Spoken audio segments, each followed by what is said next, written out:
my frame? Where's my pleasing art? This is my dance space, that's yours. A beloved classic. Dirty Dancing is a cinematic classic, a winner at the Academy Awards and the Golden Globes, and a musical that will live on in indelible memory.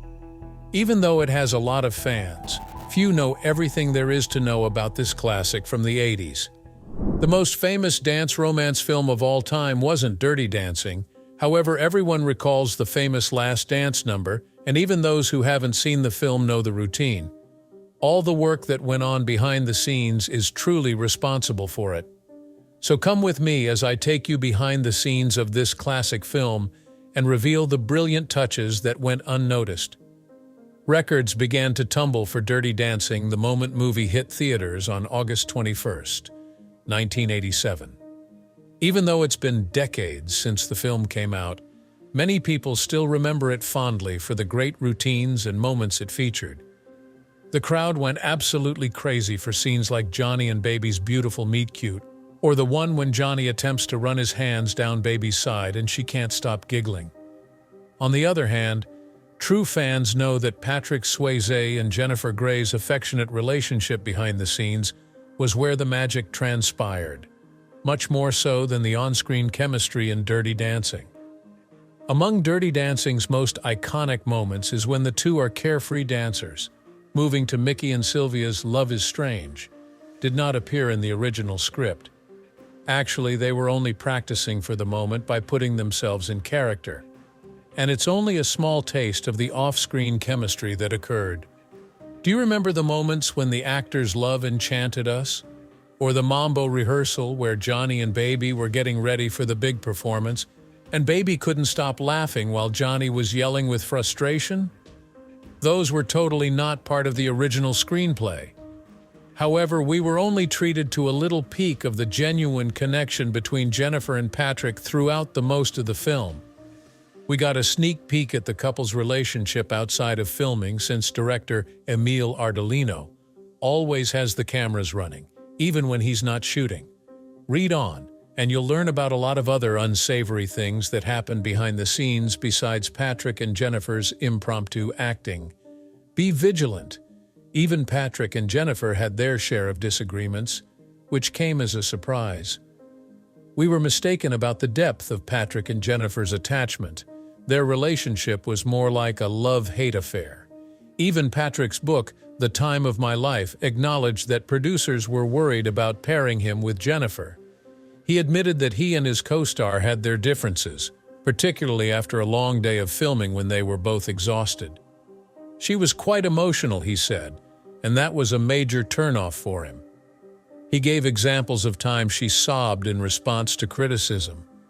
Patrick admitted that he was perplexed whenever Jennifer insisted on filming a sequence many times because she was being too dramatic or laughing uncontrollably. The Hollywood Reporter cited Jennifer's story in which she compared her relationship with Patrick to a marriage of polar opposites due to his boldness and her own timidity. Jennifer was paralyzed with fear, whereas he could accomplish anything.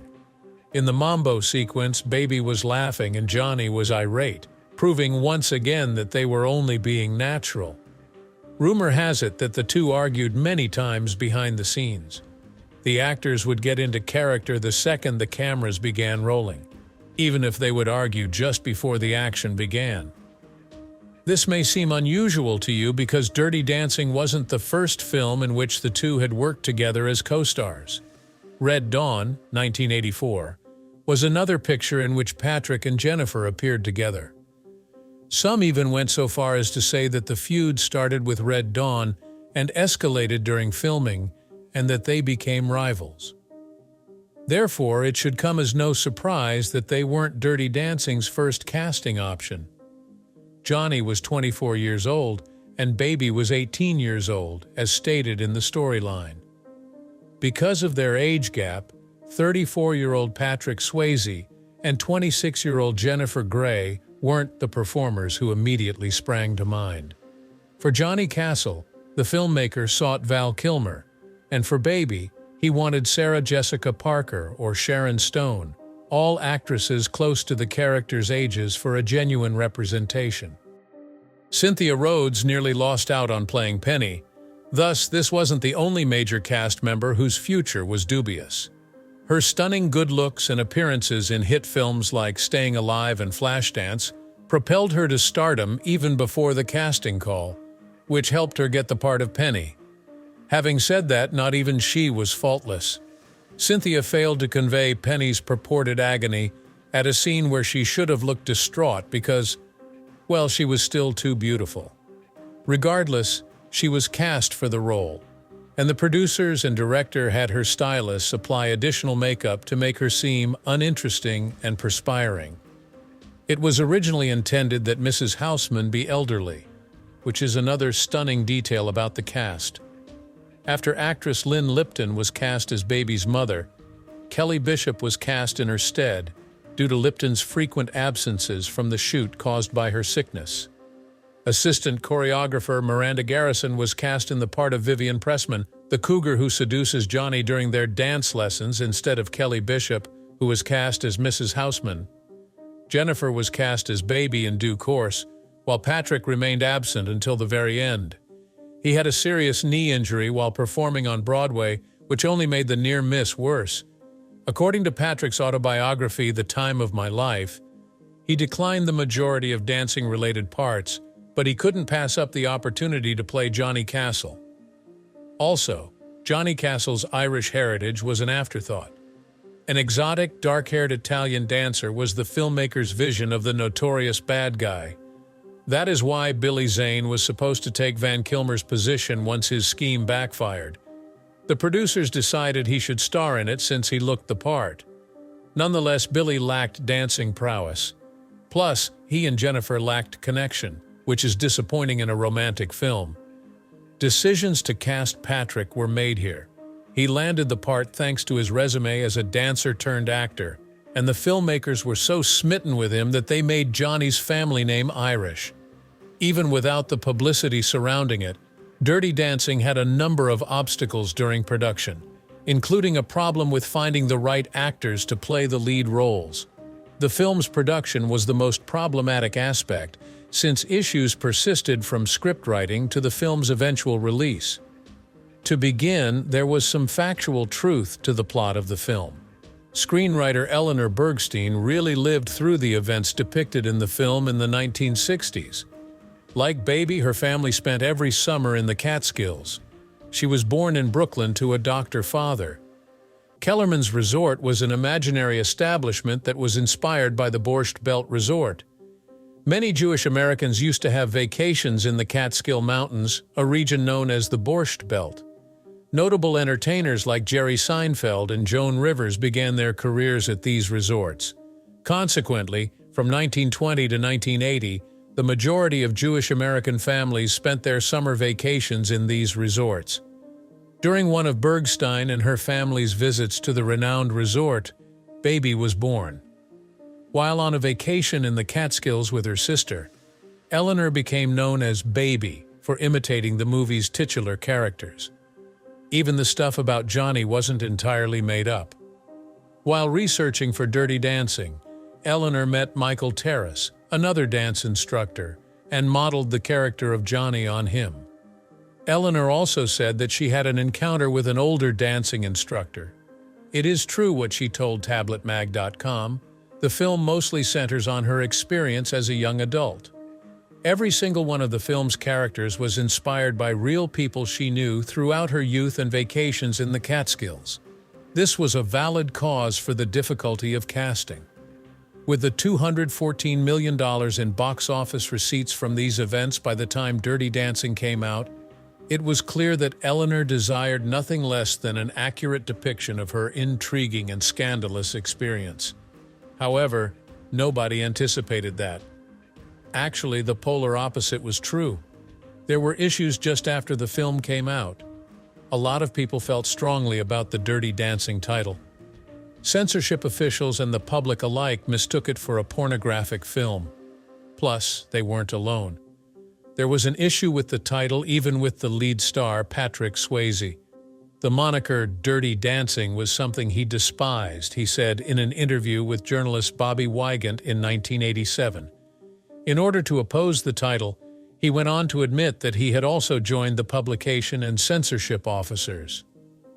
The studio started thinking of a different title, I Was a Teenage Mambo Queen, because the conflict was so intense. However, they ultimately decided to keep the moniker Dirty Dancing for the picture. I think it's fantastic that they did, since the title adds so much suspense to Dirty Dancing. The classic final phrase, "Nobody puts baby in a corner," is a part of the film that no one can imagine Dirty Dancing without. But Patrick wasn't happy about it and admitted to having another issue with the picture. He wrote about how he believed the statement was overly cheesy in his book, The Time of My Life. Lots of reworking went into the last scene because he just couldn't bring himself to say it. Nevertheless, that famous quote remained, and Patrick had no choice than to concede that nobody really confines a baby. Despite his many protests, Patrick genuinely tried his hardest during the shooting. In an interview with AFI, he explained the film's enduring appeal by saying that he had poured his heart into it. The picture, he informed the guests, had so much heart that he could just act it out. He decided to execute all of his stunts personally, which caused him a great deal of pain during filming, but he did not mean that literally. With his knee ailment, Patrick had a tough time keeping up with Johnny and Baby's famous dance on the log across the river. It was so serious that he had to have the fluid surrounding his wounded knees drained in order to minimize swelling and prevent further complications, as he had struck them so hard.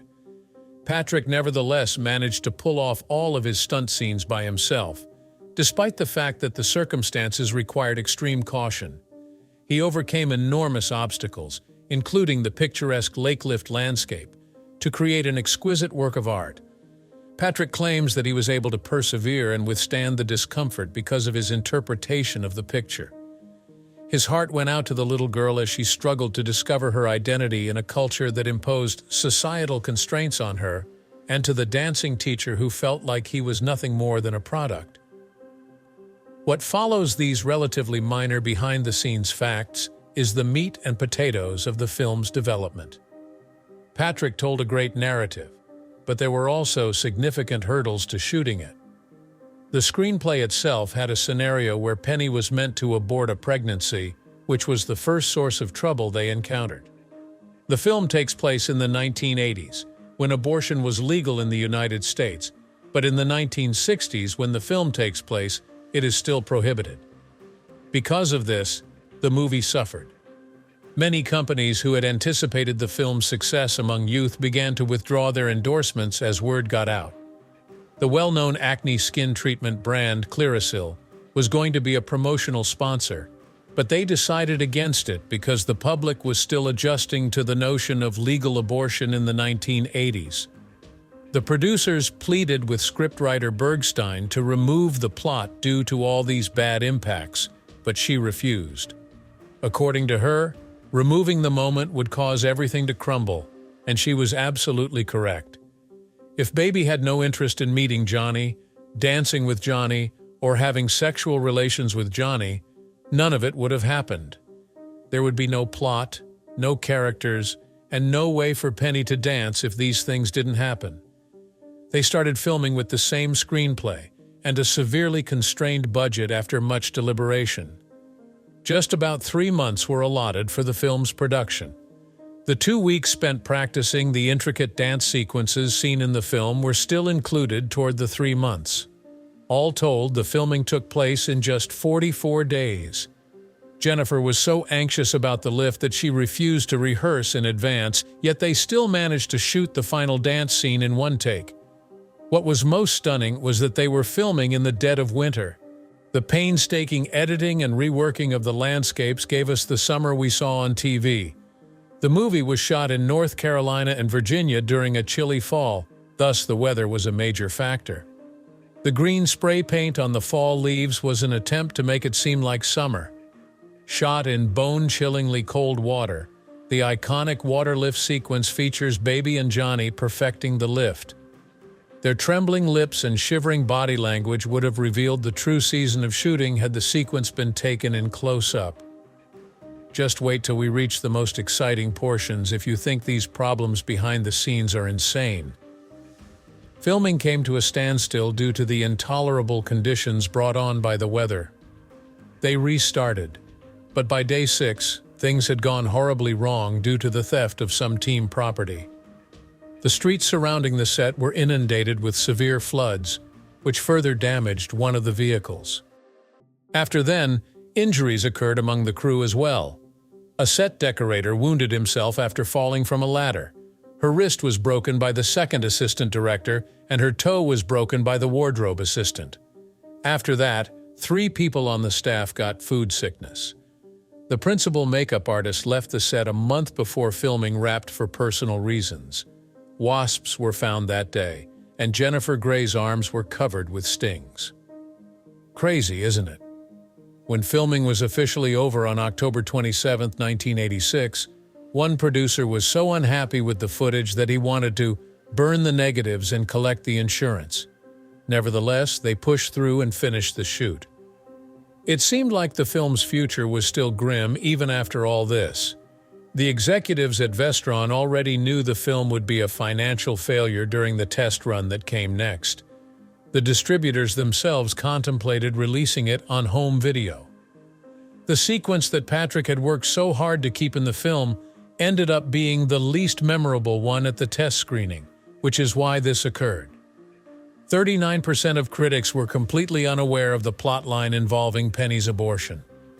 The film's final release date was August 21, 1987, nevertheless, because positive reviews began to roll in after more audiences viewed it.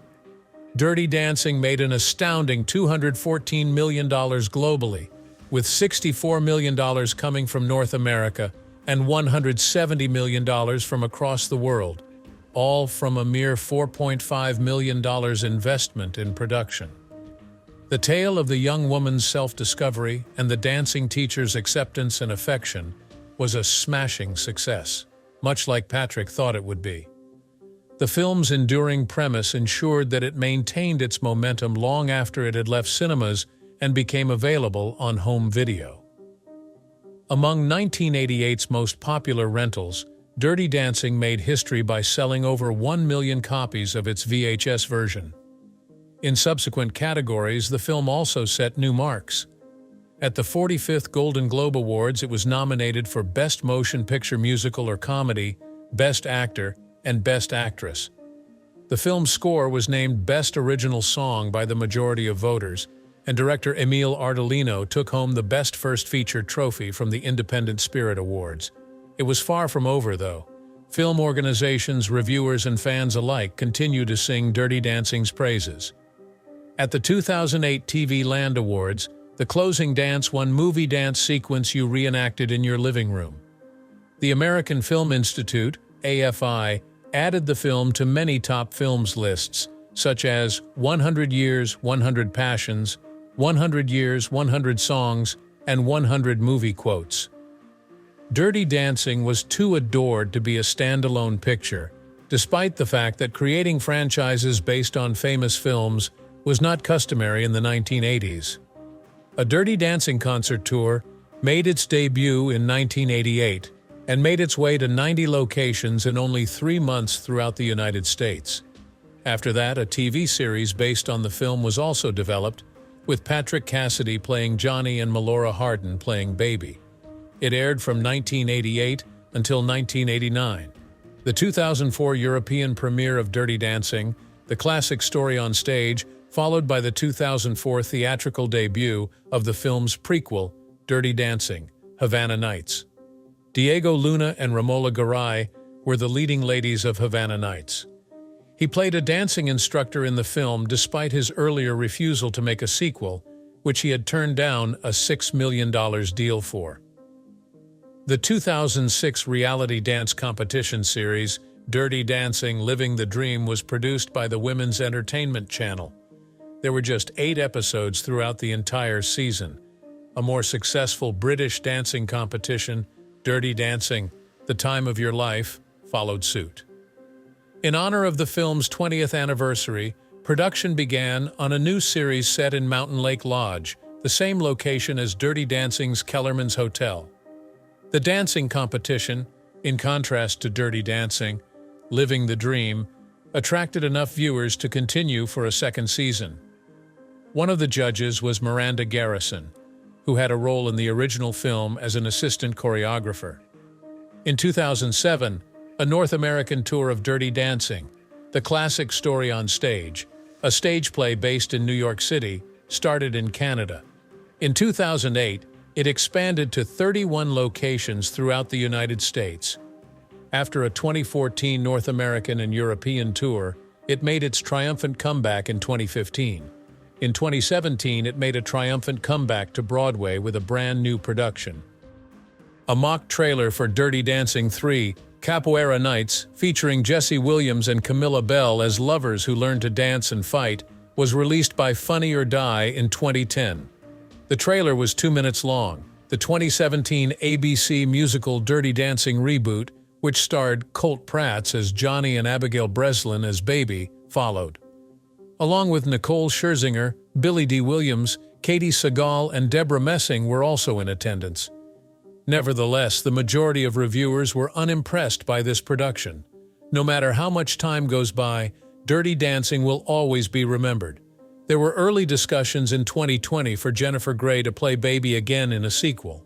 Plus, Fox premiered a dance competition series in February 2022 that was inspired on Dirty Dancing's original choreography, and music.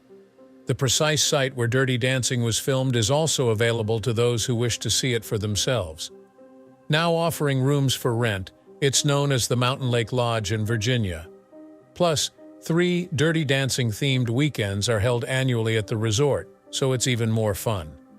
On some weekends, you may participate in dancing classes, visit the grounds, go on scavenger hunts related to Dirty Dancing, and play trivia. The hotel manager, Heidi Stone, confirmed that the lodge continues to host thousands of devoted fans for Dirty Dancing weekends annually.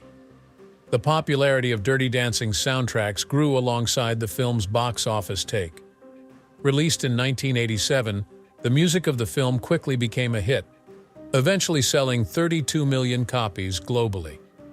The album went on to spend 18 weeks on the U.S. Billboard 200 charts, earn 14 platinum certifications, become Germany's best-selling album of all time, and remain one of the best-selling albums of all time in the U.S.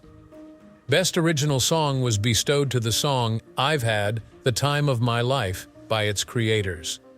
Bill Medley and Jennifer Warnes took home the trophy for Best Pop Performance by a Duo or Group with Vocals at the Grammys, and the Golden Globe for Best Original Song Motion Picture went to the film. The Grammy for Best Song written specifically for a motion picture or television was also on the shortlist.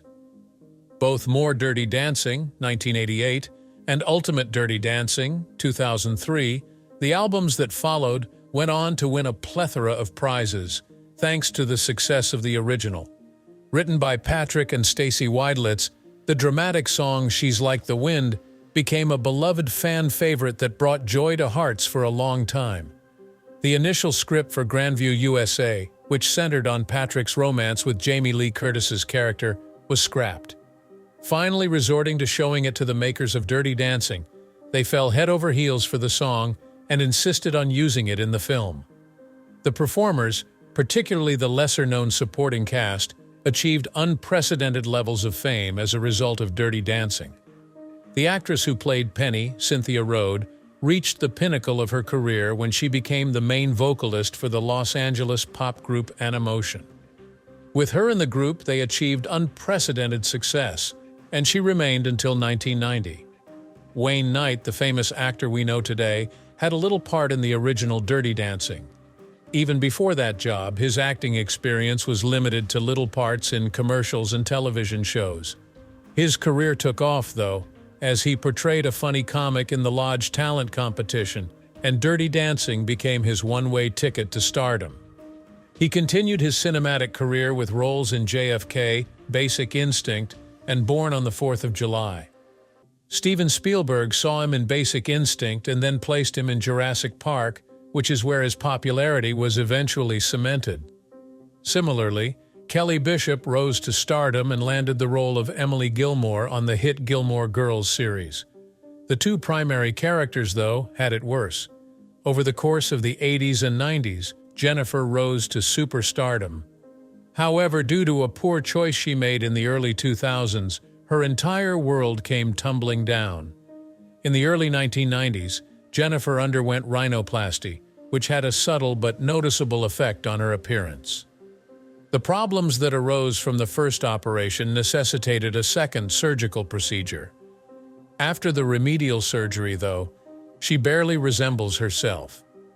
The procedure had already ruined her acting career when she pondered changing her name to start again. In contrast, once Dirty Dancing ended, Patrick became a very sought-after actor. He was cast in other films as a result of this, one of which being 1989's Roadhouse, which featured Sam Elliott, Ben Gazzara, and Kelly Lynch. In 1990, he co-starred alongside Demi Moore, Tony Goldwyn, and Whoopi Goldberg in the romantic thriller Ghost as Sam Wheat. Swayze received an additional 3 Grammy nominations for the year's highest-grossing picture.